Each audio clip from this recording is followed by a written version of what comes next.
नमस्कार, आप देख रहे हैं दुनियादारी न्यूज़ में जयपाल सिंह। आज हम पहुंचे हैं टिकरी बॉर्डर पर। रमेश गुल पूरी फैमिली के साथ यहाँ पर मौजूद हैं, तो बात करते हैं उनसे। नमस्कार जी। नमस्कार जी, और बहुत बहुत धन्यवाद। और सारे दर्शकों को मेरी तरफ से नमस्कार और आपके चैनल को शुभकामनाएं देते हैं। क्या गुल साहब, आप आंदोलन में शुरू से डटे हुए हैं। ये बताइए कि जब पहले दिन से आंदोलन में आपका आना हुआ तो आप कहाँ से आए थे और किस उद्देश्य से आप यहाँ पहुँचे? देखिए क्या है, जैसे आंदोलन पंजाब से स्टार्ट हुआ जी। हम सोशल मीडिया पे एक्टिव थे। हमने देखा कि आंदोलन पंजाब से चल गया है, किसानी आंदोलन है। और जैसे ही दिल्ली के बॉर्डरों पे आए हम भी उसके अंदर इन्वॉल्व हो गए, क्योंकि किसानी परिवार से हम लोग हैं। मेरे पिताजी किसानी करते हैं, अमृता के पिताजी भी किसानी करते हैं। तो ये अपना ही एक फसल और नस्ल के ऊपर जो मामला था, इस चीज़ को समझते हुए हम शुरू के दिन से ही आंदोलन में पूरी तरह से इन्वॉल्व हुए। जब पहला जत्था आया तो क्या तैयारियां थी और यहाँ पर कुछ प्रबंध थे या लोगों का विरोध भी का भी सामना किया होगा? कैसे हालात रहे हैं, हमारे दर्शकों को बताइए। जो बिल्कुल शुरू में जो जत्था आया, हालात बिल्कुल एक तरह से सारा कुछ अव्यवस्थित था। कुछ भी पता नहीं था कि क्या होगा क्या नहीं होगा। सारे की सारी खाने की पीने की या यहाँ बॉर्डर पे इतनी पुलिस इतनी फोर्स, सारा कुछ अव्यवस्थित था। परेशानियाँ ही परेशानियाँ थी। तो इस तरह से धीरे धीरे जैसे जैसे आंदोलन में आगे बढ़ता गया, ऐसे ऐसे जो है देखो समस्याओं के साथ समाधान भी आते हैं। जो समस्या आई उस तरह से उसका समाधान भी मिलता है।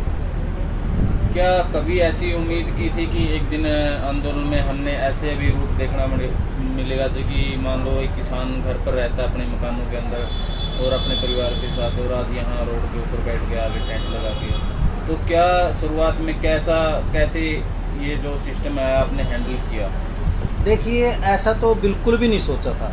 और सही बताएं तो जैसे हम लोगों ने बॉर्डरों पर आकर देखा कि इतनी ट्रैक्टर, इतनी ट्रैली, इतनी 20-25 किलोमीटर लंबी लाइनें हमारे लिए बिल्कुल एक तरह से बिल्कुल भौचक्के से रह गए थे कि क्या हो गया है। फिर धीरे धीरे यहाँ मंच पे बातें सुनी, उनके बारे में जाना, लीडरों को, जो लीडर यहाँ भाषण देते थे उनको सुना, जाना, कानूनों के बारे में पढ़ा।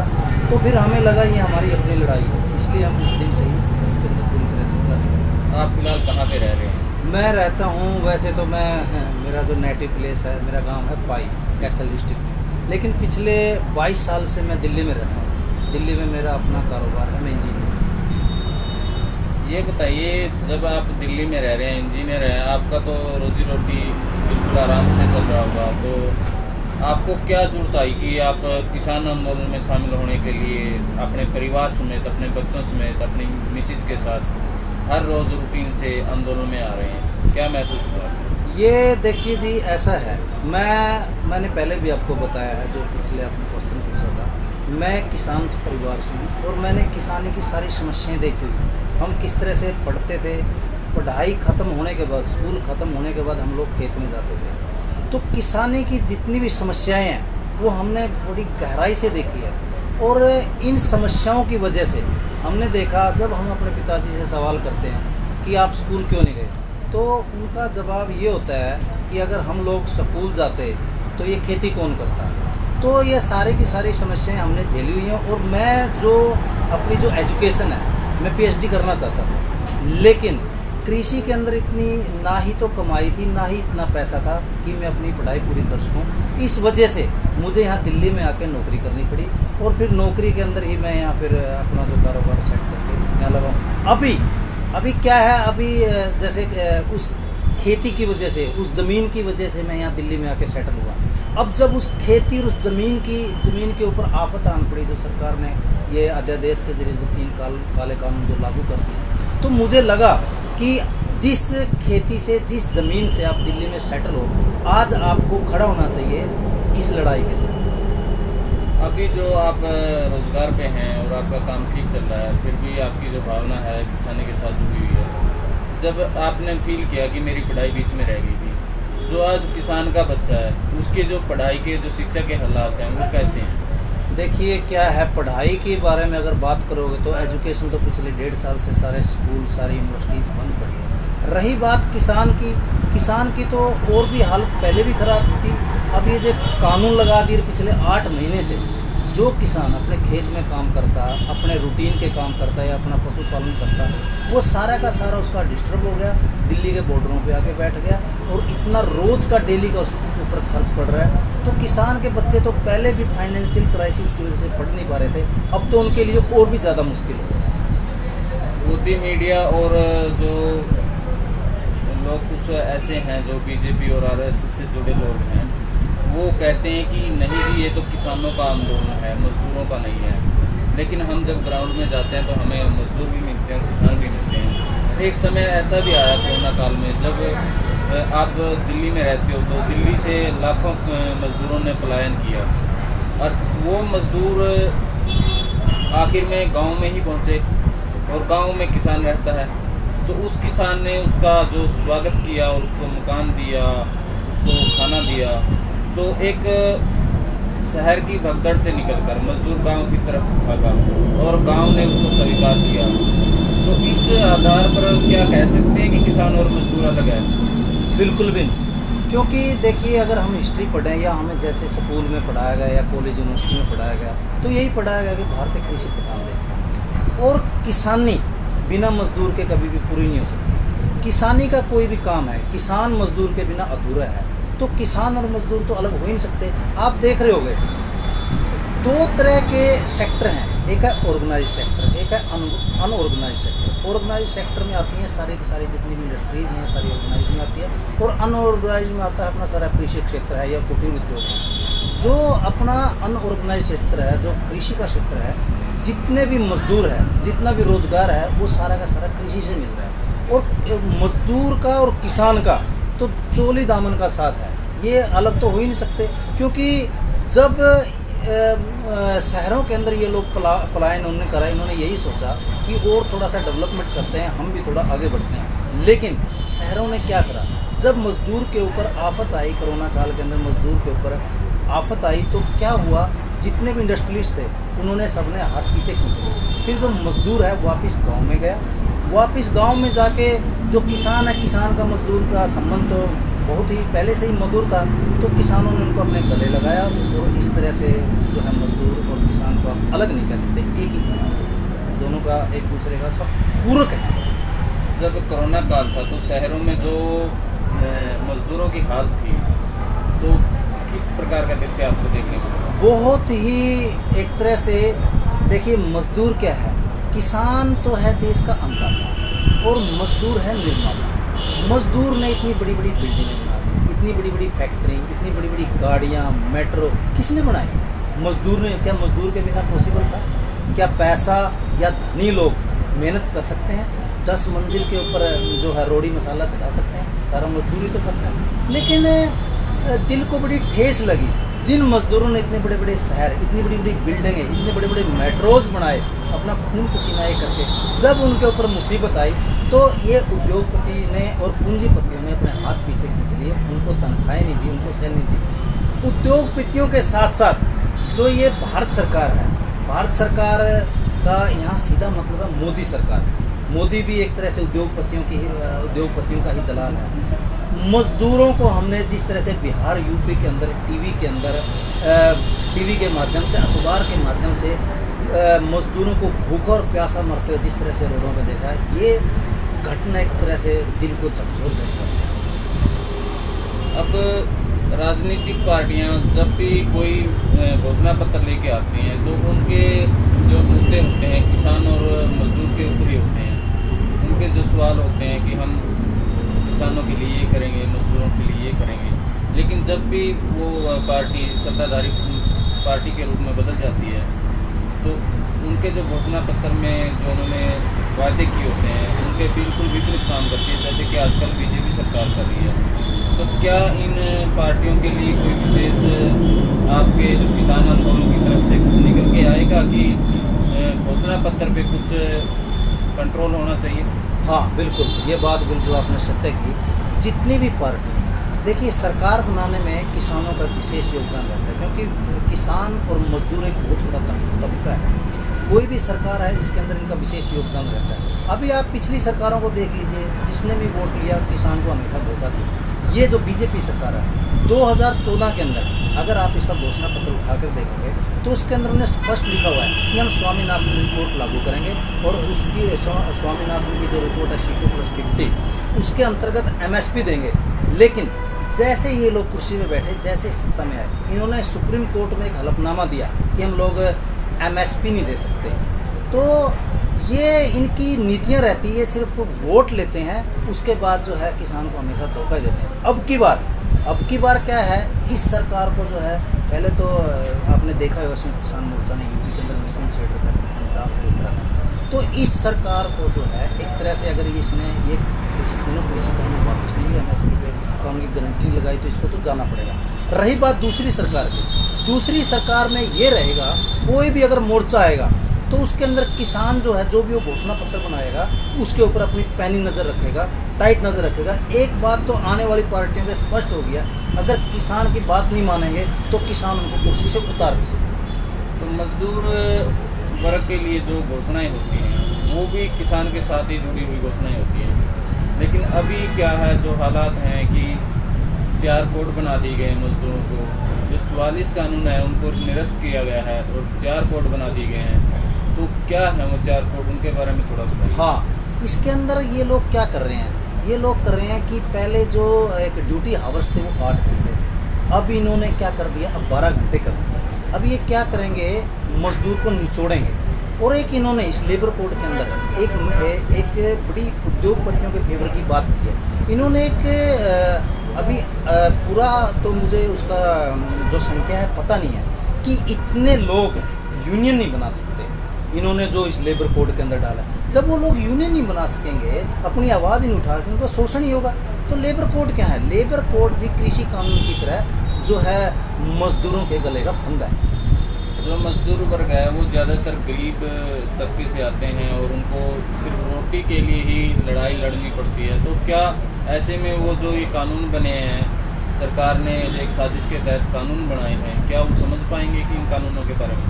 देखिए, मजदूर तो बेचारा क्या समझ पाएगा, क्योंकि वो तो सुबह निकलता है 300 रुपये की दिहाड़ी के लिए और शाम को वापस आ जाता है, उसको तो बेचारे को पता नहीं। हाँ, लेकिन कुछ मजदूरों की अपनी ऑर्गेनाइजेशंस हैं, वो उनके टाइम टू टाइम जो है उनकी आवाज़ को उठाती रहती है। तो और उन ऑर्गेनाइजेशंस का, जितनी मजदूर की ऑर्गेनाइजेशन संयुक्त किसान मोर्चा को क्लियर कट वो लोग सपोर्ट दे रहे हैं। और देश का किसान मजदूर के साथ है, मजदूर का अगर शोषण होगा तो किसान उसके साथ खड़ा है।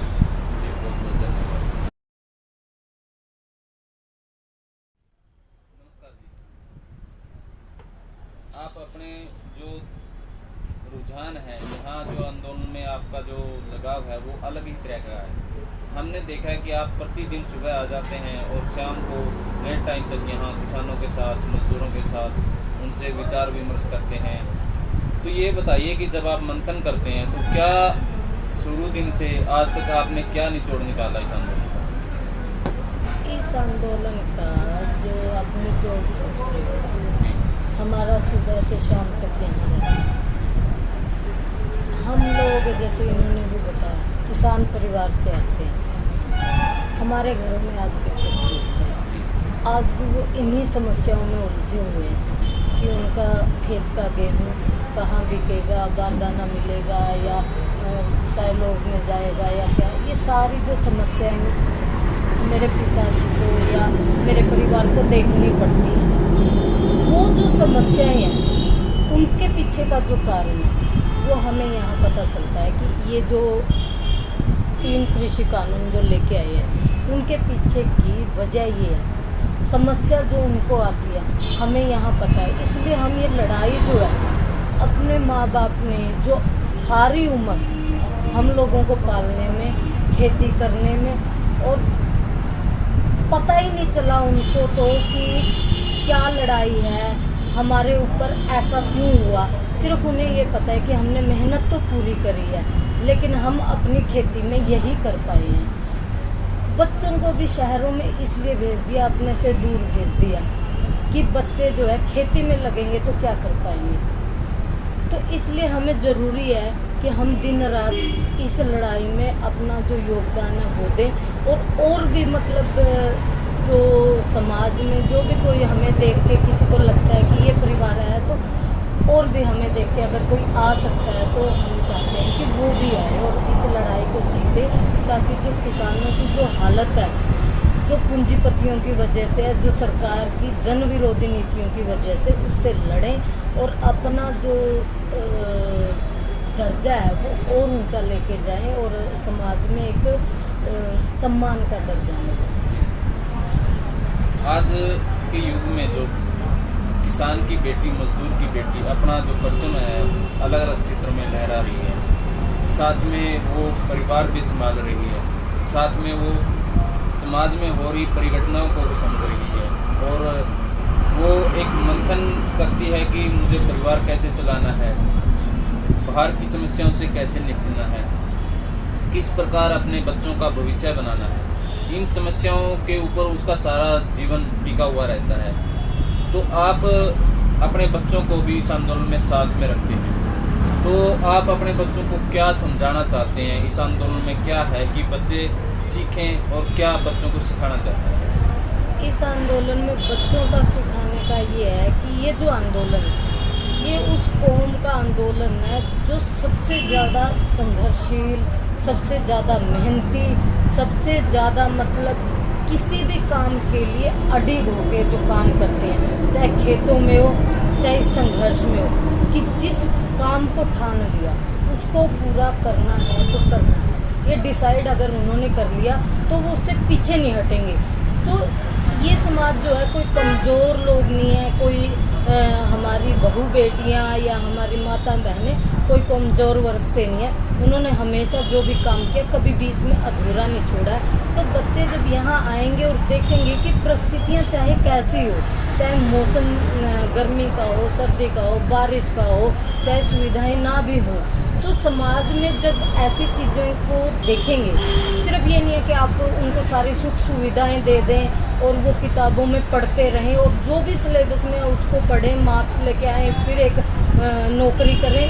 उनको एक मशीन की तरह हम लोग नहीं बनाना चाहते। वो जो रियलिटी होती है समाज में क्या हो रहा है और कैसे किसी भी चीज़ से आगे निकला जाता है, तो प्रैक्टिकल यहाँ पे है, वो प्रैक्टिकल यहाँ देखेंगे और वही अपने जीवन में अपनाएंगे, ऐसी उम्मीद में उनसे करती हूँ। दिल्ली में आप रहते हैं और दिल्ली के लोगों ने जैसे 26 जनवरी पे आपका जो स्वागत किया, किसान जो दिल्ली में तिरंगा लेकर निकले थे फूलों के साथ किया, तो दिल्ली के लोग इस आंदोलन को कितना समझ रहे हैं? दिल्ली के लोगों के बारे में मैं थोड़ा सा एक बताना चाहूँगी। रात में एक गीतों का जो लोकल होता है उसमें गई थी, तो वहाँ भी जो महिलाएं हैं, जो मोदी विरोधी गीत हैं, जो इस आंदोलन के लिए जो महिलाओं ने खुद बनाए हैं, कि जो उनकी पीड़ा है उसके अंदर, वो गाए जाते हैं बजाय कि जो पहले गाए जाते थे। बिल्कुल कल्चर बदलता जा रहा है। और दूसरी बात ये कि जैसे 26 जनवरी पे जो दिल्ली के लोगों ने सड़कों पे निकल के जो हमारा स्वागत किया था, जो फूल मालाएं और जो सेवाएं कि किसी को पानी चाहिए, या उनके स्वागत में सड़कों के ऊपर लोग हजारों लाखों की संख्या में निकल आए थे। ऐसा ही अब जब ये किसान संसद चल रही है, इसमें भी ये माहौल हो सकता था, लेकिन पुलिस ने उसी चीज़ को देखते हुए कि लोग सड़कों पे ना निकल आए, लोग इनके समर्थन में बहुत ज़्यादा आ जाएंगे, तो जो दुनिया देखेगी उससे क्या है, मोदी सरकार को जो है मुंह की खानी पड़ेगी। इसलिए इन्होंने हजारों की संख्या में, सिर्फ 200 किसानों के लिए हजारों की संख्या में पुलिस लगा रखी है। 50,000 से ज़्यादा। बिल्कुल, हर रोज़ मतलब जो ये इतना ताम झाम करते हैं कि जहाँ से हमारी बसें निकलती हैं कोई रेड लाइट नहीं होती, कि सबके आगे ऐसे खड़े हो जाते हैं कि मतलब ये जब निकल रहे हैं तो कोई इनको देख ना पाए, कोई इनको समझ ना पाए। फिर भी दुनिया में हमारी किसान संसद जो है वो छाई हुई है, और मतलब कितना ही छुपा लें इनको, कितना ही मतलब रोकने की कोशिश करें, ये आगे बढ़ते जाए। आप जो सिक्योरिटी की बात करें, किसान संसद के दौरान जो सिक्योरिटी दी जा रही है, वो सिक्योरिटी क्या आप ये कह रहे हैं कि आम आदमी जो दिल्ली का है, जो दिल्ली की जनता है, उसका संपर्क किसानों से ना हो और वो एक दूसरे के पूर्वक न बन जाएं, तो इसीलिए वो सिक्योरिटी लगाई गई है? बिल्कुल, ये इसके पीछे का मकसद यही है कि जो आम समाज है, जो आम जनता है, या मतलब मान लो कि जो हमारे सपोर्ट में है, बहुत ज़्यादा लोग हैं हमारे समर्थन में, तो उस चीज़ से काटने के लिए कि हमें मतलब छुपा के और बैरिगेटिंग के अंदर मतलब जिस तरह से इन लोगों ने किया है, इसके पीछे का मकसद यही है कि ये लोग हताश हो जाएं, निराश हो जाएं, और मतलब इसके पीछे का जो ये इनका मकसद है, जो ये सोचते हैं, बल्कि इनका उलट होता है। जिस हिसाब से इन्होंने किया, फिर भी हमारी किसान संसद की देश विदेशों में चर्चा है, लोगों के अंदर चर्चा है। जब भी हमारी गाड़ियाँ निकलती हैं, हमारी बसें निकलती हैं, तो लोगों के जो एक्सप्रेशन होते हैं, जो उनके जो हाव भाव होते हैं, उनसे थोड़ा बहुत हमें दिख जाता है कि लोग हमारे समर्थन में हैं। और हम यहाँ बॉर्डरों से निकल के हम वहाँ संसद तक पहुँच गए हैं, तो आगे हमारी जिंदगी। आप एक किसान की बेटी हैं, और किसान की बेटी हर चीज़ में अपने आप में निपुण होती है, और वो एक ऐसा रोल करती है कि वो माता पिता का रोल भी कर सकती है, बेटी का रोल भी कर सकती है। अगर मुसीबत आए तो वो किसान की बेटी बनकर उसके साथ लाठी लेकर, हल चलाकर, ट्रैक्टर चलाकर उसका साथ देती है। तो आप इस आंदोलन में अपनी छोटी बच्ची को साथ लेके आते हैं रोज, तो वो भी एक किसान परिवार से है और आप भी एक किसान परिवार से हैं, तो क्या सिखाना चाह रही हैं आप अपनी बेटी को, थोड़ा ये बताइए हमारे पास। यही है कि जो शहरों की जो लड़कियां हैं, एजुकेटेड भी होती हैं, और ऐसा नहीं है कि शहरों की लड़कियां मतलब छुई मुई होती हैं, बहुत कुछ सीखती हैं। शहरों की बेटियां भी, गांव की बेटियां भी। अब कोई सिर्फ ये नहीं है कि आप उनको कोमल माने, या अब बहुत बहुत दूर से यहाँ लड़कियां आती भी हैं। तो एक जो बेसिक होता है कि सबसे पहले तो उनका मानसिक और शारीरिक जो स्वास्थ्य है और उनकी जो डेवलपमेंट है, वो होनी बहुत ज़रूरी है। चाहे बेटियां हो चाहे बेटे हो, कोई फ़र्क नहीं है बेटा और बेटी में। अगर हम दोनों को डेवलप अच्छे से करेंगे मानसिक और शारीरिक तौर पे, तो तभी वो एक अच्छे समाज की भूमिका में आ पाएंगे। आगे जो आगे वो समाज डेवलप होगा, तो इसी से होगा जब हम लोगों के साथ। बिल्कुल ये नहीं है कि आप उनको कमरे में बंद रख के समाज को ये दिखाएं कि समाज को बहुत बुरा है, या समाज में तो ऐसी घटनाएं होती हैं कि बच्चियां बाहर नहीं जा सकती, या बच्चों को भी बिल्कुल अंदर रखा जाए कि समाज में बहुत कुछ है। नहीं, समाज में जाएंगे, देखेंगे, जब वो देखेंगे किसी चीज़ को तभी वो सीखेंगे। अगर कहीं कोई गलत चीज़ भी उनको दिखाई देती है समाज में, तो उससे कैसे बच्चों को बचना है, या कैसे उसको देखना है कि ये चीज़ जो है गलत है और ये चीज़ जो है सही है, उससे ऊपर उठना पड़ेगा। तो समाज में निकलना जरूरी है। आपकी बेटी का नाम क्या, उनकी एज क्या, आंदोलन में आप उसको लेके आ रही हैं, तो वो कितना यहाँ सीख पाई है, क्या क्या उनकी गतिविधियाँ हमारे दर्शकों को बताइए। मेरी बेटी की उम्र 5.5 साल है और वो 98 है, और वो इस आंदोलन में ये सीख पाई है कि किसान क्या है असलियत में। ये तो पता है, नाना के पास जाती है, नाना के पास जाती है, वो चीज़ तो देखी है, लेकिन किसान संघर्ष वो यहाँ पे आके कि कैसे अपनी लड़ाई अपने हकों के लिए लड़ रहे हैं, और कौन है जो किसान को, उनका किसानी का कौन है जो सबसे बड़ा दुश्मन है, उसको पता चल रहा है कि जो पूंजीपति हैं, जो सरकारें हैं, जो किसान को मेहनत करने के बाद भी उसकी जो फसल है उसकी कीमत नहीं दे रहे हैं। वो बोलती है कि इतनी मेहनत करते हैं किसान, लेकिन ये पैसे नहीं देते। उनकी जो फसलें हैं उनका उतनी मेहनत का उनको जो दाम मिलना चाहिए, जो उनकी फसलों के जो रेट मिलने चाहिए, वो नहीं मिलते। वो चीज़ उसे इस आंदोलन से पता चली। उनकी जो एक्टिविटी हैं वो आंदोलन में किस प्रकार सम्मिलित होती हैं, थोड़ा वो भी बताइए।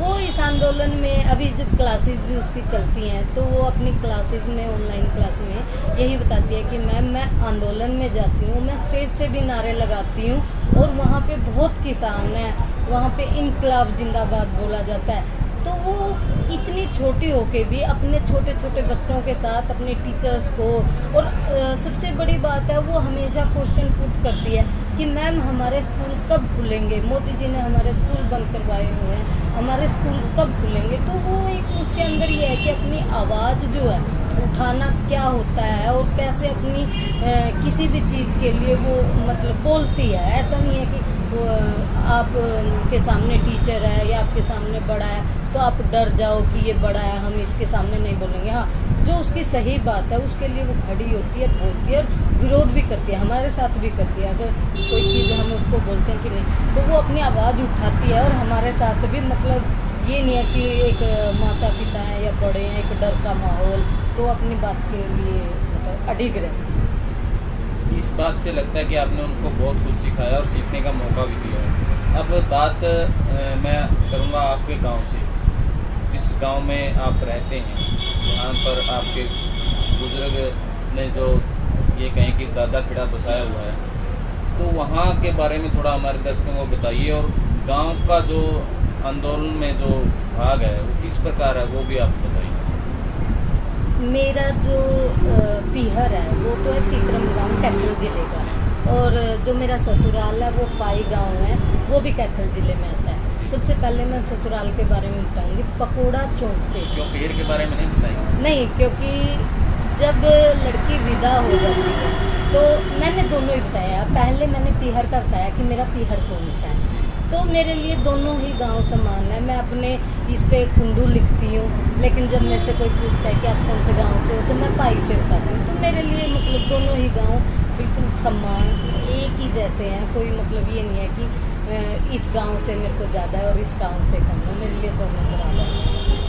पाई गांव का पकोड़ा चौक पे शुरुआत से लंगर और इस आंदोलन में जो उनका भाग रहा है, उनका जो पक्का मोर्चा है, जो डटा हुआ है, तो उसके लिए सल्यूट करती हूँ मैं ऐसे ससुराल को कि मेरी पूरी ससुराल वहाँ पे लगी हुई है। जो रूटीन वाइज जो जैसे जत्थे आते हैं कि 10 दिन के लिए आते हैं, 10 दिन के लिए फिर दूसरा जत्था, तो वो पूरे लगे हुए हैं। और रही बात मेरे पीहर की, तो मेरा पीहर सिंघू बॉर्डर पे एक्टिव है। मेरा गांव जो है तो तीतरम का जितने भी लोग हैं वो वहाँ पे अपना रूटीन से आते जाते हैं। और अभी जो है तीतरम मोड़ से जो सिंघू बॉर्डर पे हज़ारों गाड़ियों का काफिला आया है, जो कैथल जिले से है, जिसमें आसपास के सारे गांव शामिल। गुरनाम सिंह चुन्नी जी जी जी, वो तीतरम मोड़ से जो आया है वो मेरा गांव है और वो सिंघू बॉर्डर पे है। तो संघर्ष में कोई भी है, चाहे वो यहाँ आ रहा है, चाहे वो पकोड़ा चौक पे है, चाहे वो सिंघू बॉर्डर पे है, चाहे गाजीपुर जा रहा है या जहाँ भी जा रहा है, हम सब एक दूसरे से मतलब जुड़े हुए हैं और इस संघर्ष में सारे शामिल हैं। यहाँ भी आते हैं, जत्थे पाई से भी आते हैं, तीतरम से भी आते हैं, लेकिन एक पक्का मोर्चा होता है जो कि कहीं पे लगा हुआ है। तो ऐसे दोनों गांव की भूमिका भी योगदान जो है पूरा बना हुआ है। आपके गांव में जो दोनों गांव हैं आपके, आपका पीहर और ससुराल, दोनों टेंट में आपका जाना होता होगा और वहाँ पर इन मुद्दों पर भी बात होती होगी, आंदोलन की जो रूपरेखा वो कैसे चल रही है, तो उनसे बातचीत करके कैसा महसूस होता है कि वो इस आंदोलन को कितना समझ पाए और कितना आगे तक लड़ने के लिए वो अभी तैयार है? देखो, मैं सिंघू बॉर्डर पे अपने तीतरम वाले उसमें तो नहीं गई हूँ, लेकिन मेरे पिताजी की जब वहाँ पे मतलब एज ए ड्यूटी वो आए थे, जितने दिनों की उनकी लगी थी गांव की तरफ से, तो फिर सिंघू बॉर्डर से वो यहाँ मेरे से टिकरी बॉर्डर पे मिलने आए थे। फिर दोबारा से वो सिंघू बॉर्डर पे कि मेरी ड्यूटी है वहाँ मैं ज़रूर मतलब पूरी हाज़िरी वहीं पे दूँगा, तो वो वहाँ पे चले गए थे। लेकिन एक जब बेटी दूसरे बॉर्डर पे है तो यहाँ पे भी आए। और रही बात पाई गाँव की, तो हम बीच बीच में पाई गाँव का जो पकोड़ा चौक है उस पर मैं अपने परिवार के साथ जाती रहती हूँ। वहाँ पे मेरे ससुर जब भी हमारी जो पट्टी है तो उसकी ड्यूटी की तरफ से जब भी आते हैं तो मेरे ससुर वहाँ पे अपनी हफ्ता या 10 दिन की जो भी हाजिरी होती है वो लगाते हैं। और अगर वो एक्स्ट्रा दिन मतलब जैसे आंदोलन में 2-2 महीने रुकना है या कुछ, तो वो फिर हमारे साथ ज़्यादा मतलब इन्वॉल्व रहते हैं। लेकिन जब आंदोलन की ड्यूटी के हिसाब से, गांव की ड्यूटी के हिसाब से आते हैं तो वो फिर हमारे साथ नहीं जाते, वो यहीं पे रहते हैं, यहीं पे मतलब अपनी ड्यूटी को निभाते, अपने टेंट के अंदर ही रहते हैं जो लकड़ी का बना हुआ है। बिल्कुल, वो वहीं पे रहते हैं। और मतलब इस आंदोलन में जो है यहाँ पे लोगों की जिस काम में ड्यूटी लगाती है वो उसको पूरी निष्ठा से करते हैं। क्या समझ पा रहे हैं लोग कि ये लड़ाई कितनी लंबी लड़नी पड़ेगी? लोगों ने इस लड़ाई लड़ाई को इतना अच्छे से समझ लिया है कि हम पीछे नहीं हट सकते, क्योंकि हमारे लिए पीछे आगे हुआ पीछे खाई है। अगर हम आगे मतलब इस आंदोलन को नहीं लड़ेंगे तो हमारे लिए कुआं खुदा हुआ है 3 काले कानूनों की वजह से हमें उस कुएं में गिरना पड़ेगा। और अगर हम पीछे हटते हैं तो हमारे लिए कोई मतलब सम्मान नहीं बचेगा, हमारा अस्तित्व खत्म हो जाएगा।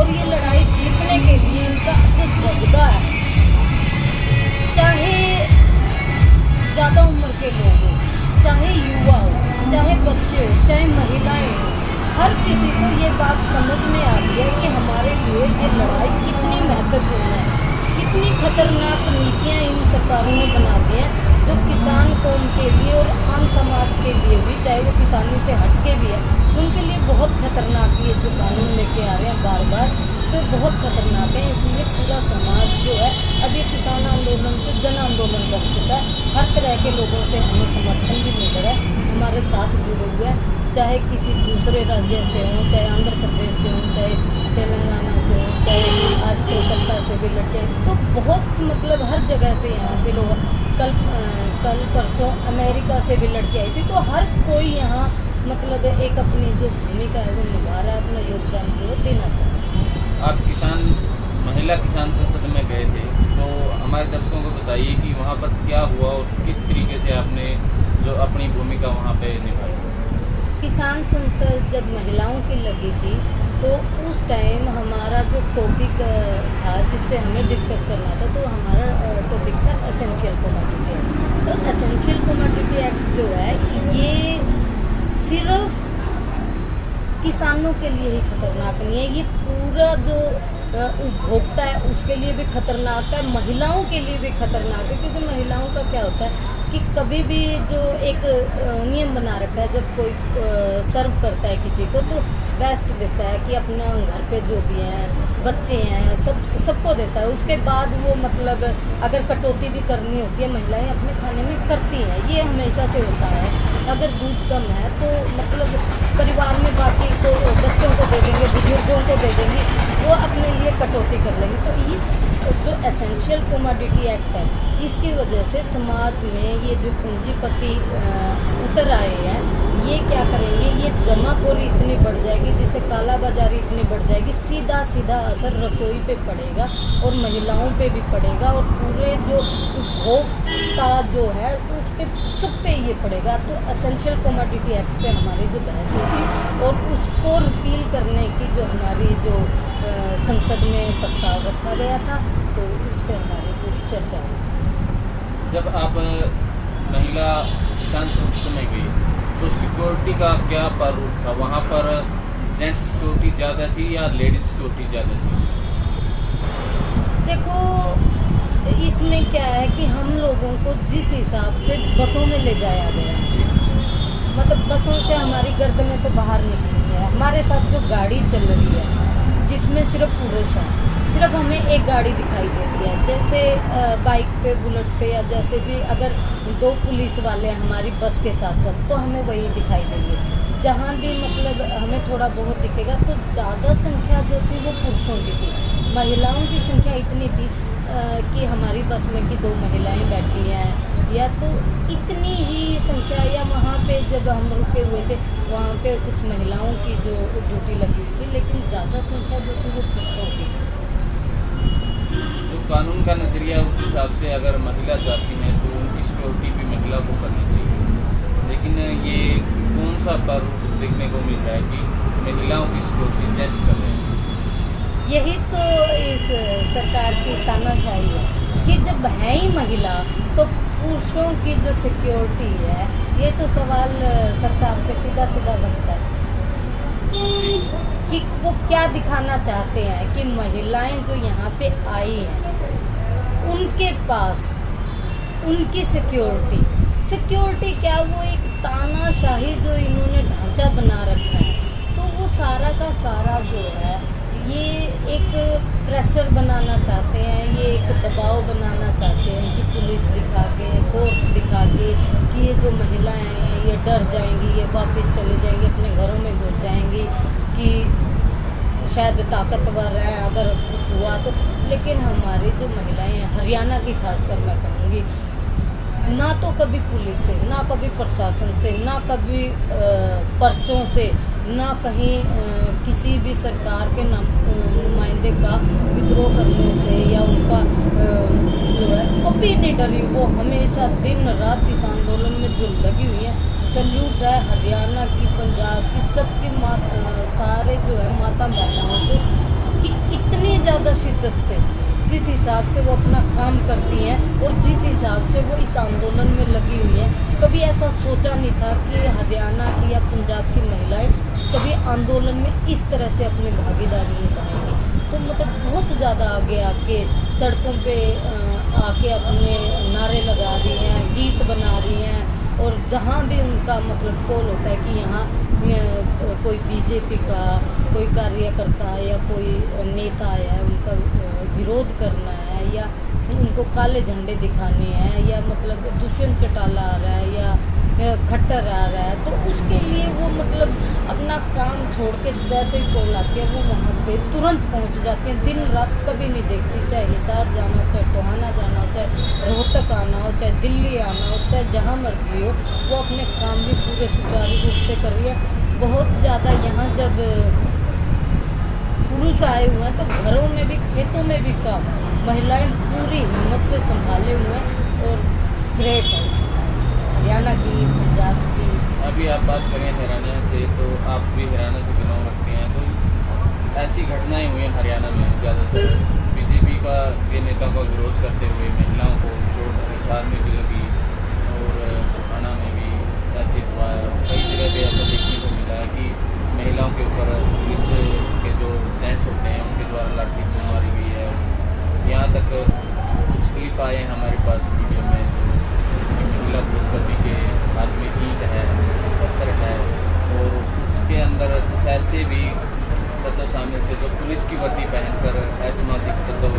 तो ये कैसे होता है और आप उनको हैंडल कैसे करते हैं, क्योंकि आप हर जगह जाते हैं जहाँ भी कुछ विद्रोह करना होता है किसी भी नेता का, हिसार लगा लो, टोहाना या जो भी सरसा, जहाँ भी जो भी हुआ है, तो वहाँ जाने के लिए आपकी तैयारियाँ किस प्रकार रहती हैं?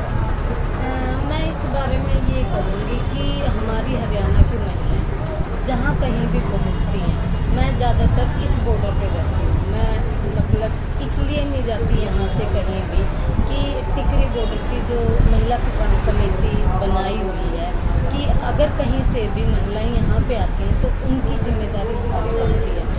और जब भी संयुक्त किसान मोर्चा ने ये कहा है कि कहीं भी कोई भी चीज़ है तो वहाँ के आसपास का जो एरिया है वो उस चीज़ को हैंडल करें, क्योंकि आप हमारा हिसार गए थे?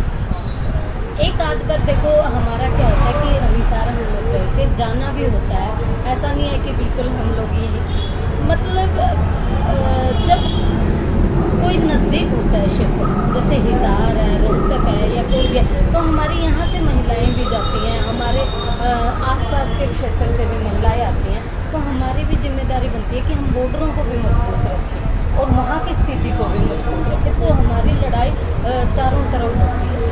हरियाणा में अगर लड़ाई चल रही है और महिलाएं जब भी कोई विरोध करना होता है वो पुरुषों से भी एक कदम आगे होती हैं कि हम करेंगे इनका, हम ही काफ़ी हैं इनके लिए। उनको रोकने के लिए महिला पुलिस होनी चाहिए कि जेंट्स पुलिस होनी चाहिए? देखो ये तो मतलब रोकना क्या है, वो क्या गलत कर रहे हैं, वो सिर्फ अपनी मांगों के लिए तो जो इतना प्रशासन लगाया हुआ है, इतनी तानाशाही करी हुई है, सिर्फ अपने अधिकार ही तो मांग रहे हैं, अपने हक ही तो मांग रहे हैं, कानून ही तो वापस करवा रहे हैं। रोकना ये रोकना ही तो तानाशाही है कि कोई काम कर रहे हैं उसके लिए आप उनके आगे बैरिकेटिंग कर रहे हो, उनके ऊपर लाठीचार्ज कर रहे हो, उनके ऊपर आंसू गैस के गोले फेंक रहे हो, आप पानी के बौछारें उनके ऊपर मार रहे हो। ये तो सिर्फ तानाशाही का ही एक रूप है जो महिलाओं के ऊपर भी उसी तरह से किया जाता है जैसे पुरुषों के ऊपर किया जाता है। ये तो मतलब मोदी सरकार की जो है सबसे ज़्यादा घटिया हरकत है। अभी हरियाणा में पंचायत के चुनाव आने वाले हैं, तो हरियाणा में जब भी पंचायत के चुनाव आते हैं तो उसके ऊपर कंडीशन लगा दी जाती है कि कम से कम 10वीं पास कैंडिडेट ही सरपंच बन सकता है। और राजनीतिक में जो ऊंचे लेवल की राजनीति कहें या MLA या MP की बात करें तो उनके ऊपर कोई कंडीशन नहीं होती, कोई भी अनपढ़ आदमी भी MLA MP बन सकता है। तो ये कैसी दोगली राजनीति है? ये वही राजनीति है कि बेटी पढ़ाओ बेटी बचाओ। और अभी क्या है, इन लोगों ने थोड़ी सी भी महिलाओं को लेके संवेदनशीलता नहीं दिखाई है कि इस आंदोलन में महिलाएं कितनी अग्रसर हैं कि वो अपने हकों के लिए दिन रात लगी हुई है। और वही चीज़ें जो है, अब पढ़ाने की बात तो कही है, लेकिन पढ़ाने के लिए जो एक सिस्टम होता है वो भी डेवलप करना होता है। पहले सबसे पहले होगा कि ठीक है, अच्छी बात है कि अगर पढ़ा लिखा समाज होगा तो वो और ज़्यादा समाज को और ज़्यादा डेवलप करेगा, लेकिन सबसे पहले उनको शिक्षित कीजिए। ये गवर्नमेंट का काम है कि आप सबसे पहले सबको शिक्षित करें, आप सबको रोज़गार भी दें, आप उनको और ज़्यादा डेवलप करें। तो ये चीज़ें तो गवर्नमेंट की। अभी मेरा सवाल आपसे ये था कि जो सरपंच के लिए कंडीशन होती है कि 10वीं पास, और विधायक और सांसद के लिए कोई कंडीशन नहीं होती, वो अनपढ़ आदमी बन सकता है। इनका उत्तर है। यही तो इस सरकार की दोगली नीति है। जी अपने लिए सारे रास्ते खुले रखते हैं कि चाहे MLA MP बनना है, अनपढ़ हो, चाहे उसके ऊपर क्रिमिनल केसेस हों, कुछ भी हो, MLA बन सकता है, MP बन सकता है, विदेश मंत्री बन सकता है, होम मिनिस्टर बन सकता है, प्रधानमंत्री बन सकता है। लेकिन जब एक सामान्य चुनाव, जैसे सरपंची का चुनाव, उसके लिए लोग कंडीशन लगाते हैं जैसे 10th पास, तो ये इनके हाथ में कलम है, इसीलिए तो दोगली नीतियाँ करते हैं। जैसा देश का शासक होगा ऐसी ही नीतियाँ लगाएगा, उसी तरह के रास्ते खुलेगा। ये है इनकी चाल। तो जब भी संसद में कोई अपराधी जाता है, एक बात और उसमें ऐड कर देता हूँ मैं। अभी आपने देखा हो, मोदी जी ने एक नया मंत्रिमंडल बनाया, नया मंत्रिमंडल का गठन किया। हालांकि होना तो ये चाहिए था, जो देश के अंदर क्राइसिस है, प्रधानमंत्री बदलना चाहिए था, लेकिन उन्होंने मंत्री बदले। आपको जान के हैरानी होगी, एक ADR रिपोर्ट निकली है। ADR रिपोर्ट के अंदर 42% जो नए मंत्री बने उनके ऊपर क्रिमिनल केसेस हैं, और 90% जो मंत्री हैं वो करोड़पति हैं। जब 42% क्रिमिनल होंगे संसद के अंदर, सरकार के अंदर, और 90% करोड़पति होंगे, तो जो नीतियां हैं वो अपने हिसाब से ही तो बनाएंगे। आम छोटा सरपंच या कोई पंच के हिसाब से तो बनाएंगे। तो ये ऐसी सरकारों की जिनके मंत्री और प्रधानमंत्री जिनकी डिग्रियों के ऊपर क्वेश्चन मार्क है, वो इसी तरह की नीतियाँ बनाते हैं। तो ये सरकार बनाई जाती है या लुटेरों का एक गिरोह बनाया जाता है? हाँ, ये असल में जो 2014 से जो देश के अंदर जो राज कर रही है वो सरकार नहीं, वो कंपनी राज है। असल में मैं थोड़ा सा अगर आपको इसमें डिटेल में लेके जाऊँ तो जो सोशल मीडिया पे और मीडिया पे जो मेन स्ट्रीम का सही मीडिया, उसके अंदर कुछ बातें निकल के आई कि जब मोदी और आडवाणी जी के बीच में चुनाव होना था कि कौन बनेगा प्रधानमंत्री, हालांकि जो लाल कृष्ण आडवाणी जी हैं वो बीजेपी का बहुत बड़ा चेहरा था, लेकिन इनके सामने एक प्रश्न खड़ा हो गया कि फाइनेंस कौन करेगा, क्योंकि चुनाव के इतना बड़ा जो चुनाव है, प्रधानमंत्री का चुनाव है, जो MP का चुनाव, खर्च बहुत होता है। तो क्या हुआ, जो प्रधानमंत्री मोदी हैं उन्होंने पूंजीपतियों, उनके कुछ साथी हैं, 2-3 साथी हैं पूंजीपति, उन्होंने इनका फाइनेंस का जो है अरेंजमेंट करा। फाइनेंस का अरेंजमेंट करा तो ये चुनाव जीत गए 2014 के अंदर। और पूरा का पूरा मीडिया हाउस उन्हीं उद्योगपतियों का है। उन्होंने ही सारा दिन यही प्रचार किया कि गुजरात मॉडल नाम की कोई चीज़ नहीं है। अभी मैं परसों अखबार में पढ़ता था, गुजरात मॉडल के अंदर 50%, आपको जान के हैरानी होगी, 50% जो गुजरात के अंदर लोग हैं वो जो ये सरकार की योजनाएं होती है, गरीब कल्याण योजना, उसका खाना खाते हैं। तो जिस राज्य में 50% लोग गरीब कल्याण योजना के ऊपर निर्भर हैं 2 रोटी के लिए, क्या वो मॉडल हो सकता है? कोई गुजरात मॉडल, ये प्रोपेगेंडा था, ये मीडिया का एक जमाया हुआ पूरा प्रोपेगेंडा था। और लोगों मैं यहाँ पे आपको रोकना चाहूँगा। आप कह रहे हैं कि जो 50% लोग निर्भर है सरकार के दिए अनाज के ऊपर, वो कोई मॉडल नहीं हो सकता। वो मॉडल हो तो गया है, पूरे भारत के लिए उन्होंने वो मॉडल पेश किया। अभी सरकार की जो कोशिश है वही है कि हमारे अनाज के ऊपर ही पूरी जनता निर्भर है। नहीं, आप गलत समझ रहे हैं, ऐसा नहीं है। मेरे कहने का मतलब ये है भाई, जो सरकार वो जो इसके क्या बोल रहे हैं, ये क्या बोलते हैं, राशन पीडीएस सिस्टम, जो राशन है ना, उस राशन के ऊपर ही जिंदा है, उनके पास कोई रोजगार नहीं है। तो मैं भी तो यही कह रहा हूँ साहब कि जो उसके ऊपर निर्भर हैं, तो वही मॉडल देश में लागू करना चाहते हैं कि पूरी देश की जनता ही पीडीएस के ऊपर निर्भर हो। नहीं, ऐसा नहीं है ना। अब ये जो कृषि कानून आए, इसके अंदर पीडीएस सिस्टम खत्म हो रहा है, फिर उन लोगों का क्या होगा? उन लोगों का क्या होगा जो 50% है गुजरात मॉडल। मॉडल का क्या मतलब होता है? मॉडल का मतलब होता है कि लोग बिल्कुल पूरी तरह से सबके पास रोजगार है, आत्मनिर्भर है, निर्भर नहीं है। देखिए क्या है, कोई बंदा अगर मान लो सपोज करो मैं सिर्फ सरकारी राशन के ऊपर निर्भर हूँ, मेरे पास कोई रोजगार नहीं है, कोई काम नहीं है, या मेरे पास कोई शिक्षा नहीं, शिक्षा के कोई साधन या रोजगार के कोई साधन या कोई इंडस्ट्रीज नहीं है। सरकार का क्या है, सरकार ने तो ये कर दिया है, कृषि कानून के अंदर जो है पीडीएस सिस्टम को खत्म करें, तो वो लोग कहाँ जाएंगे? कैसे मॉडल होगा? मॉडल क्या कोई सिर्फ वोट लेने तक होता है क्या, या लॉन्ग टर्म उसकी कोई व्याख्या नहीं? अभी बात आई है स्टेट की राजनीति की।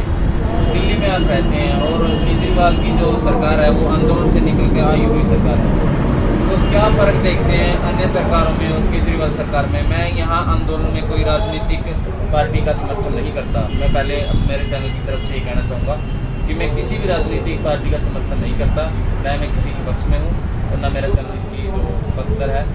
तो मैं ये कहना चाह रहा हूँ कि जो राजनीतिक पार्टियाँ हैं जिस प्रकार वायदे करके आती हैं, क्या दिल्ली की जो सरकार है वो आंदोलन से निकली हुई सरकार है, क्या कुछ उसमें प्लस मिल रहा है जनता को? देखिए क्या है, ऐसा होता है जब सरकार बनानी होती है, जैसे केजरीवाल जो आंदोलन से निकले, एक दिल्ली के लोगों को, देश के लोगों की उम्मीद ठीक कहूँगा मैं, क्योंकि शुरू में लोगों को उम्मीद होती है, समझने में थोड़ा टाइम लगता है धीरे धीरे। अब क्या है, शुरू में तो केजरीवाल साहब जो बीजेपी का खुल के विरोध करते थे, लेकिन कुछ पिछले 2 सालों से लगभग मोदी सरकार ऐसा क्या मतलब एक तरह से राम राज ले आई कि केजरीवाल साहब किसी भी जो सरकार की नीतियाँ उसका विरोध ही नहीं करती। ये क्या कोई, मुझे तो ऐसा लग रहा है कहीं बीजेपी की बी टीम ना हो। जैसे कृषि कानूनों के ऊपर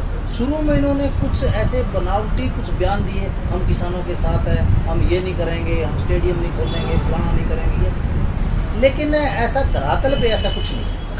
ये जो राजनीतिक जो लोग हैं कुर्सी मिलने के बाद, ये लगभग सब एक जैसे ही हैं। अभी जो आंदोलन की लड़ाई है, इसमें सभी विपक्षी दल अभी तक कोई भूमिका में आए नहीं है, तो विपक्षी दलों के लिए आप क्या कहना चाहेंगे? विपक्षी दलों के लिए मैं ये कहना चाहूँगा, देखो यही समय है किसान का साथ देने का, तो किसान का साथ दें। अगर आप किसान का साथ दोगे तो किसान कभी भी पीछे नहीं हटा है उसका साथ देने। मैं तो ये कहूँगा किसान आज के टाइम में मुसीबत में है, उसका साथ दें। क्यों नहीं विपक्षी दल अपनी तरफ से कोई कोशिश कर रहे? क्या कारण है कि विपक्षी दल चुप बैठे हैं? सभी जो स्टेट की पार्टियां वो भी हैं और जो नेशनल लेवल की पार्टियां वो भी हैं, चुप हैं। क्या कारण है इस चुप्पी का? इसका जो मुझे स्पष्ट सा कारण मिलता है, अभी आपने देखा भी होगा, अभी 10-15 दिन पहले एक पेगासिस करके कुछ मतलब जासूसी करी गई, जासूसी कांड एक उजागर हुआ है। जासूसी के अंदर मुझे ऐसा लगता है ये लोग जो हैं, ये ऐसे लोग हैं, इन लोगों ने विपक्षी दलों की और कुछ जो इनके विरोधी दल थे, इनकी, क्योंकि इनके हाथ में पावर है, इनके हाथ में सब कुछ है, और जो जासूसी का जो सॉफ्टवेयर है, इजराइल की जो कंपनी है, उसका अपना एक प्रोटोकॉल है, वो सिर्फ सरकारों को देती है, और सरकारों को जासूसी इस तरह से आम लोगों के या विपक्षी दलों की जासूसी करने के लिए नहीं देती उस सॉफ्टवेयर को। उस सॉफ्टवेयर को देती है कि देश में अगर कोई आतंकवादी गतिविधि हो रही है उसकी सर्विलेंस के लिए देती है। लेकिन इस सरकार को क्या, इनको तो अपना साम्राज्य स्थापित करना है। मुझे ऐसा लग रहा है इन्होंने जो इनके विरोधी थे या विरोध करने का इनको लग रहा था कि ये लोग आपका हमारा विरोध करेंगे, हमारी पुष्टि के लिए खतरा हो सकता है, मुझे ऐसा लग रहा है उनकी सबकी इन्होंने फाइलें दबा दी, इसीलिए वो खुल के विरोध में नहीं आ रहे। दबे जुबान में तो आ रहे हैं लेकिन जिस तरह से विपक्ष का एक तीखे तेवर होते हैं, उस तरह से मुझे दिख नहीं रहा कि किसानों के फेवर में कोई भी विपक्ष है। अभी हरियाणा की बात करते हैं। हरियाणा में जो विपक्षी दल है कांग्रेस है, और एक नेलो पार्टी भी है, जेजेपी और बीजेपी की तो सरकार ही है। तो यहाँ पर ये है कि 2 पार्टियाँ सरकार में हैं, 2 पार्टियाँ विपक्ष में हैं। इनेलो की तरफ से तो अभी वर्तमान में कोई विधायक ही नहीं है, और वो तो अभी शून्य पर खेल रही हैं। कांग्रेस के 30-32 विधायक हैं, लेकिन अभी कांग्रेस की तरफ से भी कोई, हरियाणा में देखा जाए तो कांग्रेस मजबूत विपक्ष है, लेकिन कांग्रेस की तरफ से भी कोई बयान नहीं आना, आंदोलन के प्रति कोई उनकी जिज्ञासा न होना, कोई आंदोलन नहीं करना, तो विपक्ष के जो काम होते हैं कहीं वो गुम हो गए हैं। हाँ बिल्कुल, आपकी बात बिल्कुल सत्य है। हमें अभी आपने देखा होगा, आई थिंक 4-5 महीने हो गए, जो विधानसभा का जो सत्र था हरियाणा के अंदर, वो शुरुआत हुआ। हमें बड़ी उम्मीद थी कि विपक्ष हमारी आवाज़ उठाएगा, लेकिन हमने देखा वो भी वहाँ पे मौन हो गए। तो हम एक तरह से जो किसान आंदोलन के लोग हैं, जो किसान आंदोलन की रोल मानते हैं, हम लोग इन सब की नीतियों को समझ गए कि ये अंदर से सब एक जैसे हैं, सब मिले हुए हैं। क्योंकि अगर ये किसान के फेवर में होते, अगर किसान का फायदा करने वाले होते तो वहाँ विरोध करते, लेकिन ऐसा कर नहीं। तो इनका भी एक तरह से अभी आपने देखा ही होगा। कोई कारण हो सकता है? हाँ कारण है। कारण इसका ये है, मैंने अभी आपको बताया था, इन्होंने सबकी जो है फाइलें दबा रखी कि जो भी विरोध करेगा। आपने देखा होगा पीछे एक न्यूज़पेपर था, आई थिंक एक भारत समाचार, एक भारत समाचार था, एक शायद दैनिक जागरण, ऐसे कुछ मेरे को नाम याद नहीं आ रहा, तो प्रिंट मीडिया था। उसने जैसे ही जो जनता के विरोध में जो चीज़ें होती है, जनता के खिलाफ जो चीज़ें होती हैं, जो सरकार की गलत नीति होती है, उसकी आवाज़ उठाता रहता है। उस पर CBI के, ED के छापे डलवा दिए। ये तो सारा जग जाहिर हुआ था, पूरा देश जानता है। तो जो भी आवाज़ उठाते हैं उसको भी रेड डलवा देते हैं। जैसे एक अपना हरियाणा का विधायक है बलराज कुंडू, वो यहाँ उसने लंगर भी लगाया था किसानों के सपोर्ट में, उसके ऊपर CBI के छापे। तो ये इनके पास CBI, ED इससे डराते हैं नेताओं को। दूसरा जो है, ये जासूसी करवाते हैं, जो इनको लगता है इनके लिए खतरा हो सकता है, उसी की फाइल खोल लेते हैं। ये एक तरह से तानाशाही है। अन्ना हजारे आंदोलन के लिए पूरी दुनिया में प्रसिद्ध है। जो आज किसान आंदोलन चल रहा है, उस पर भी अन्ना हजारे का बयान था कि जो मेरा आंदोलन आखिरी आंदोलन होगा वो किसानों के लिए होगा। लेकिन किसान आंदोलन को अभी 8 महीने से ज़्यादा समय हो गया है, लगातार चल रहा है, और अन्ना हजारे जी कहीं धरातल पर दिख नहीं रहे, गायब हो गए हैं। क्या कारण है कि जो इतने बड़े आंदोलनकारी थे, वो आज उन्होंने वादा भी किया था कि जो मेरा आखिरी आंदोलन होगा किसानों के लिए होगा, तो वो कहीं दिखाई नहीं दे रहे। क्या कारण है? देखिए, कोई स्पष्ट कारण तो मैं नहीं बता पाऊँगा, बड़े बुजुर्ग और सामान्य व्यक्ति हैं अन्ना हजारे जी, लेकिन उनका इस तरह से जब देश के अन्नदाता के ऊपर इतनी बड़ी आफत आई है, उनका इस तरह से मौन रहना क्वेश्चन मार्क है। मैं तो बल्कि ये विनती करना चाहूँगा आपके चैनल के माध्यम से, अगर या तो हो सकता है उन तक कोई खबरें ना पहुँचे, हो सकता है उनको नज़रबंद कर दिया गया, क्योंकि अन्ना हजारे जो है कहीं भी मीडिया में या प्रिंट मीडिया में कहीं भी उनकी कोई स्टेटमेंट नहीं आती। मुझे तो ऐसा लग रहा है इस सरकार उनको नज़रबंद कर रही है। ये अभी क्वेश्चन मार्क है, इसके बारे में कोई कमेंट करना नहीं है। क्या अंदाज़ा लगाएं अन्ना हजारे? अंदाज़ा मुझे ऐसा लग रहा है उनको नज़रबंद कर, क्योंकि सरकार ने, आपने देखा होगा पीछे इन्होंने जम्मू कश्मीर में जो 370 का जो मैटर था, वहाँ के जो भी लीडर्स थे उनको घर के अंदर नज़रबंद कर दिया। ये कोई इनके लिए तो बहुत बड़ी बात नहीं है, किसी को घर के अंदर कैद करो। मुझे ऐसा लग रहा है उनको भी नज़रबंद ना करें, नहीं तो वो आंदोलनों के लिए और आवाज़ उठाने के लिए एक तरह से उनका विशेष सम्मान है समाज के अंदर। मुझे ऐसा, मैं भी फील करता हूँ, मुझे ऐसा लगता है कहीं ना कहीं उनको दबा रखा है, ऐसा लगता है। तो ये बताइए कि जो आंदोलन में अभी डाका उड़ा रहे हैं, और मैं कहूँगा कि हज़ारों की संख्या में अभी तक डाका उड़ा चुके हैं। अब की बार जो हरियाणा के युवाओं ने परिदृश्य ही बदल दिया कि हरिद्वार से कावड़ ला के जो मंदिर में चढ़ाते थे, अब अपनी खेत की उपजाऊ मिट्टी और खेत का जो पानी है वो लाकर यहाँ टिकरी धाम, सिंगू धाम, जो भी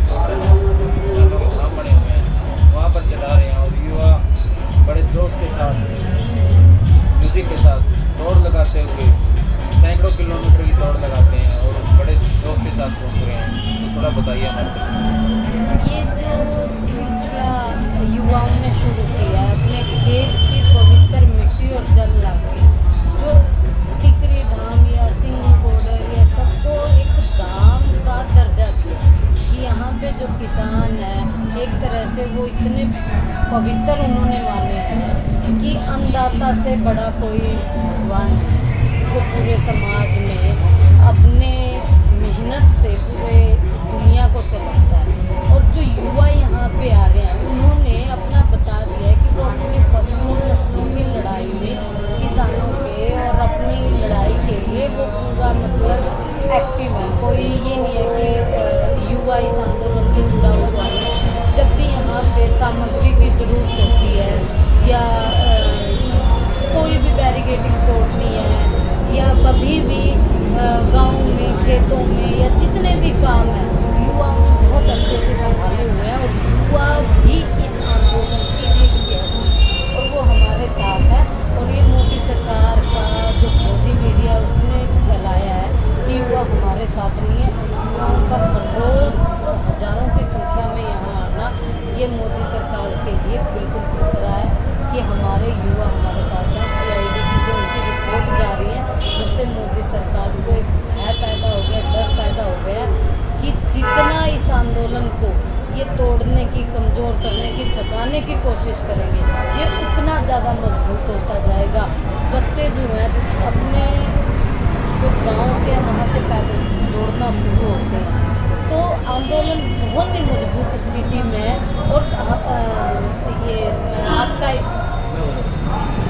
इनका ही है, सुबह भी हमारी बात होती मोदी जी क्या कह रहे हैं कि 1 कॉल की दूरी पे बताएंगे, लेकिन हमारे युवा जो है 1 मिस कॉल की दूरी पे, अगर एक बॉर्डर से उनको मिस कॉल चली गई, एक मैसेज चला गया कि हमें आपकी ज़रूरत है, बॉर्डरों पे पहुँचिए, तो वो यहीं खड़े मिलेंगे। हमारा आंदोलन बहुत ही मजबूत स्थिति है। आंदोलन में आपका जो लड़का है वो भाग ले रहा है शुरू से और यूथ है, तो उसका नाम और एज बताइए और साथ में उनकी एक्टिविटी भी हमारे दर्शकों को। हाँ, मेरा लड़का का नाम है समित टू, 16 साल उसकी उम्र है। उसका एक तरह से इन्वॉल्वमेंट पीछे छुट्टियाँ चल रही थी क्योंकि ना तो ऑनलाइन क्लासेस चल रही थी और पढ़ाई का भी एक तरह से आपने देखा पिछले 1.5 साल से सारा कुछ बंद ही। तो मेरा उसको यहाँ लाने का यही एक उद्देश्य था कि जिस तरह से मेरे पिताजी ने पढ़ा है, उन्होंने किसानी करी है, पूरी उम्र उन्होंने किसानी में ही निकाली।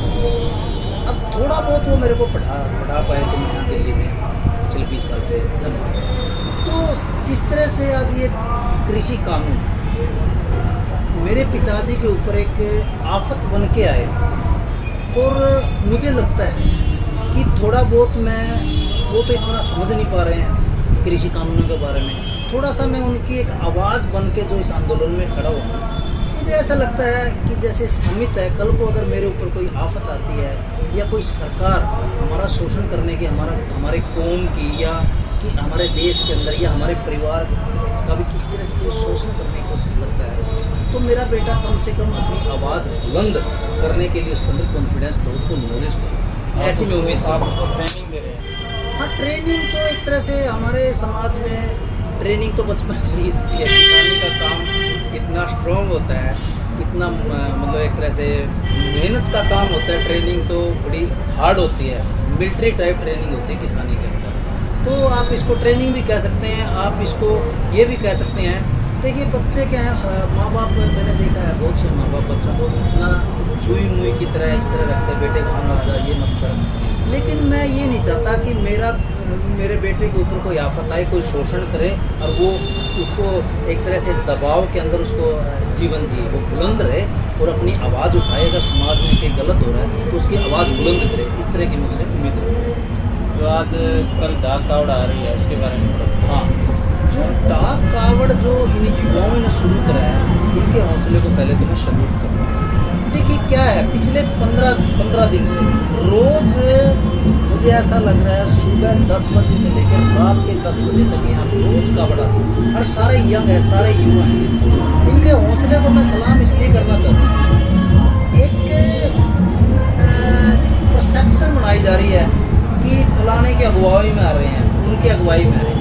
मुझे लगता है ऐसा बिल्कुल नहीं। ये युवाओं ने अपना फंड, अपनी उनकी मैनेजमेंट, अपनी उनकी विचारधारा, ये सारा का सारा, तो ये विचारधारा का भी कारण है। ये कह सकते हैं कि युवाओं की अगुवाई में ही आ रहे हैं। हाँ, वो अपने खर्चे से, अपने अगुवाई से और अपने माइंड से कि मुझे भी अपने पिताजी, मेरे पिताजी अगर बॉर्डर के ऊपर बैठे हुए होंगे, ऐसा लगता है मुझे बैठे हैं, तो भी हाँ, एक मोदी सरकार ने और मोदी मीडिया ने, जैसे अभी मेरी खबर बता रही थी, एक परसेप्शन फैला रखी थी कि जो युवा है वो किसान आंदोलन के साथ। इस डाक कावड़ ने मोदी सरकार के चूल्हे हिला दिए कि रोज इतने युवा आ रहे हैं, क्योंकि CID सिक्योरिटी सारा यहाँ बैठता है, सरकार के पास वहाँ बोल जाती है, जैसे अभी नेता ने कहा कि मोदी जी तो एक कॉल की दूरी पे। मुझे लगता है हमारा जो युवा है ना, वो एक मिस्ड कॉल की दूरी पर, कहीं गलती से एक मिस्ड कॉल भी चलेगी तो दिल्ली को संभालना मुश्किल हो जाएगा। तो युवाओं का योगदान मोदी सरकार। हमारे जब भी ये युवा आते हैं तो रोड के जो दूसरी साइड जो जवान खड़े हैं, उनकी गतिविधियों में भी बहुत बदलाव आया है, क्योंकि उनके अंदर भी एक अजीब सी चहल पहल हो गई है कि कोई बड़ी बात ना होने वाली हो, शायद ये इधर ना आने वाले हो, तो वो भी बिल्कुल अलर्ट हो गया। जिस हिसाब से वो थोड़े से आराम से थे, लेकिन वो इतनी अलर्ट हो गए हैं कि कुछ बड़ा होने वाला है। लेकिन आंदोलन तो अभी शांतिपूर्ण चल रहा है, इतना क्यों डर रही है सरकार? तो शुरुआत से ही डरी हुई है, तभी तो 200 किसानों के साथ हजारों की संख्या में ये जो पुलिसकर्मी जाते हैं, यहाँ पे इतनी बैरिगेटिंग करी हुई है, इतनी लेयर्स लगाई हुई है। जब किसान आ रहे थे तो सड़कें खुदवा दी। ये तानाशाह का एक रूल होता है, वो तानाशाही करता है कि लोगों को डराने की। जितना वो डराता है, दबाता है, जब कोई उससे डरना छोड़ देता है तो वो फिर खुद डरना शुरू हो जाता है। अब किसानों ने ना तो कभी डर के किसान कभी जिया है, और अब जो है मोदी सरकार के साथ जो ये हमारी आज संघर्ष शुरू हो गया, अब मोदी सरकार हमेशा एक कदम पीछे जाती जा रही है, और जो वो उसका डर है, जो पुलिस को आगे लगाया हुआ है, प्रशासन को आगे लगाया हुआ है, वो पूरा दिखाई दे रहा है। डरने का एक कारण हो रहा है। डरने का मुझे जो सबसे बड़ा कारण लग रहा है वो ये है, ये जो तीनों जो कृषि कानून इन्होंने बनाए, ये बनाए उद्योगपतियों के फेवर और लोकतंत्र की हत्या करके। जब भी कोई गलत काम करेगा तो डर तो बिल्कुल नेचुरल है, क्योंकि हमारे किसान लीडर ने खुला ओपन चैलेंज दे रखा है मंच से कि आप आइए, जो आपने कानून बनाए उनके फायदे बता दीजिए, हम भी एग्री हो जाएंगे। लेकिन कोई सामने नहीं आ रहा। सामने इसलिए नहीं आ रहा कि उसमें सारा कुछ काला है, ये सारा गलत है। ये डर का कारण भी यही है, भाई कुछ जवाब ही नहीं उनके पास। हम कह रहे हैं कृषि कानूनों के लाभ बता दीजिए, हम सारे एग्री हो जाएं, घर चले जाएंगे, यहाँ क्या करेंगे, लेकिन वो बता नहीं पा रहे। सब ये बताइए कि जो किसान आंदोलन को बदनाम करने के लिए तरह तरह की अफवाहें उड़ाई जाती हैं कि यहाँ पर तो अयास रहते हैं, शराबी रहते हैं, और पीछे एक बलात्कार की जो घटना का जो केस उछाला गया, एक आत्महत्या को हत्या का रूप दिया गया, तो इस तरह की घटनाएं करके किसानों को बदनाम किया जाता है, और मोदी मीडिया उसके ऊपर पूरी स्टोरी चलाकर किसानों को बदनाम करने की कोई कसर नहीं छोड़ता।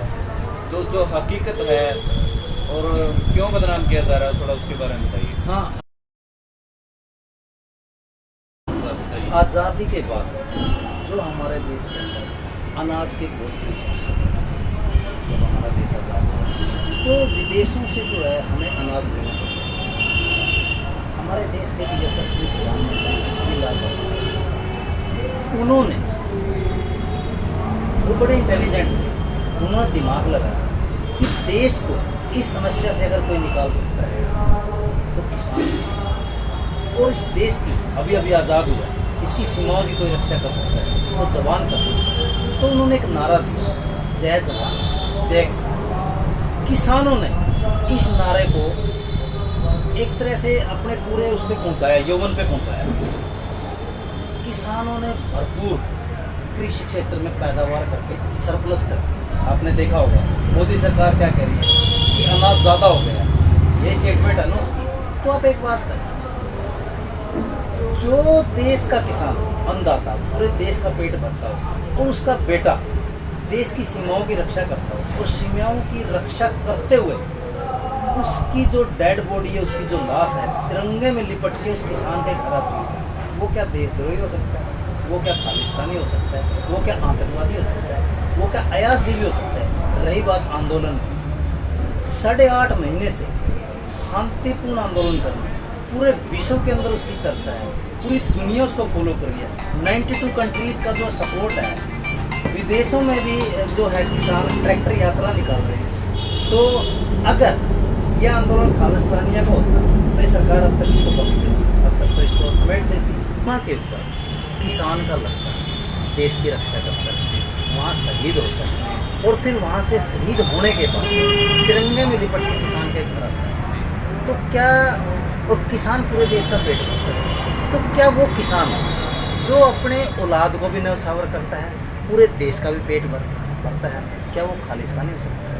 क्या वो आतंकवादी हो सकता है? क्या वो अयासजीवी हो सकता है? ये सारे के सारे मोदी मीडिया और मोदी सरकार के प्रोपेगेंडे हैं। अभी एक हाल की घटना, अभी जो ये ओलंपिक के जो खेल चल रहे हैं, इसके अंदर हमारा एक रेसलिंग का प्लेयर है, आपने शायद देखा हो, कुश्ती लड़ रहा था, उसका जो राइवल खिलाड़ी है उसने उसको ऐसे बाजू के ऊपर काटा, बाजू के ऊपर सिर्फ काटा नहीं, उसके मांस को भी उखाड़ लिया उसने। फिर भी किसान पुत्र का जज्बा देखिए, उसने कुश्ती बीच में नहीं छोड़ी, उस खिलाड़ी को पराजित करके दम लिया। तो ये किसान के लड़के हैं जो खेल के मैदान में भी अपनी जान की बाजी लगा रहे हैं, सीमाओं पे भी लगा रहे हैं, और किसान दिन रात मेहनत करके, आपने कोरोना काल में भी देखा होगा, इतने लाखों मजदूरों का पेट भरा है। तो ये सारे के सारे मोदी मीडिया और मोदी सरकार के प्रोपेगेंडे हैं। किसान से बड़ा देशभक्त इस दुनिया में कोई हो नहीं सकता। आप हमारे दर्शकों को ये बताइए कि अंत में हम ये जानना चाहते हैं कि जो आपका आंदोलन है वो क्यों है,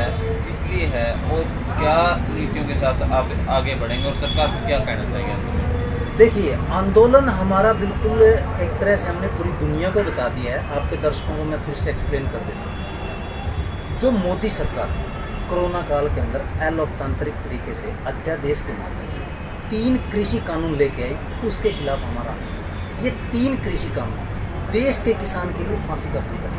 सिर्फ देश के किसान के लिए नहीं, देश के मजदूर के लिए भी और आम उपभोक्ता के लिए भी। तो इससे मंडियाँ खत्म हो जाएंगी, जो गरीब के लिए पीडीएस सिस्टम है वो खत्म हो जाएगा।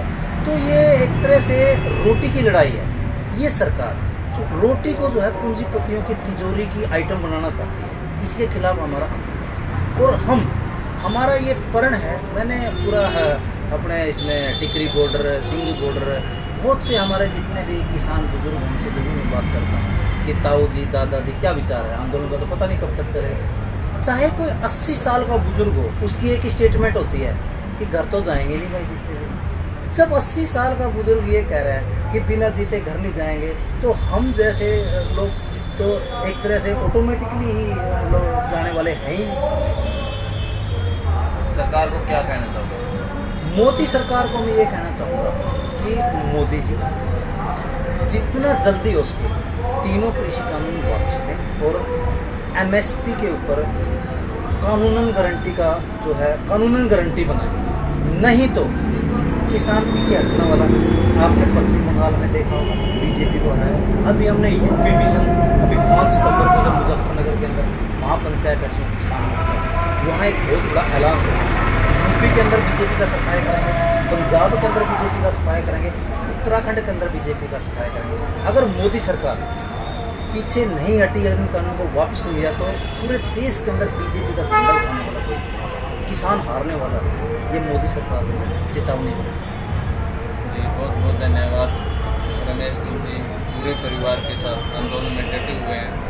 तो इनका जो आंदोलन का जो शुरू से अब तक का सफ़र रहा है, हमने पूरे विस्तार से इनसे जाना है। और आप कमेंट करके हमें बता सकते हैं, किसान आंदोलन के ऊपर अपनी राय दे सकते हैं। वीडियो को शेयर कीजिए, लाइक कीजिए अगर आपको पसंद आते हैं तो, कमेंट जरूर कीजिए किसान आंदोलन के ऊपर, और हो सके तो हमारे चैनल को सब्सक्राइब कीजिए।